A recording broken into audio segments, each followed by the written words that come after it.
Let us look at this question. Which of the following statements is correct? The IRR method assumes that the cash flow could be reinvested at the project's IRR. The discounted payback method is a good measure of profitability. The payback method is not a good measure of liquidity of a firm. Now the IRR method, the internal rate of return method, it assumes that the cash flows are reinvested at the project's IRR.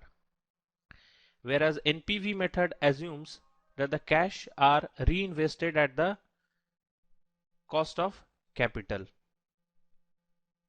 or the discount rate that we are using. Whereas in case of IRR, it assumes that the cash flows are reinvested at the project's IRR. So this statement is correct. Let us look at the other two options. The discounted payback method as well as the payback method are a good measure of liquidity of the firm, but both of them are not a good measure of the profitability of the firm. Let us take an example.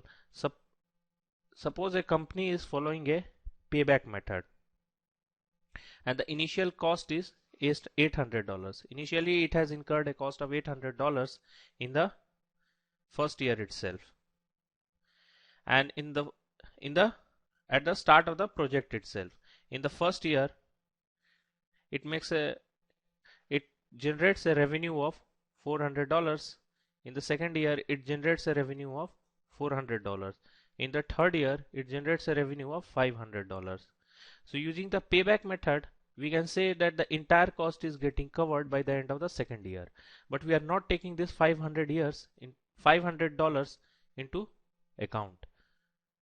Hence it is not a good method of measuring the profitability of the firm, because it could happen that the firm is generating a lot of cash inflows after the second year, once it has generated enough revenue so as to meet the initial cash outflow.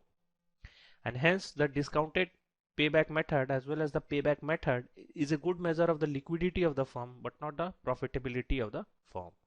So in this case only statement A is the correct statement, and hence option A is the correct option.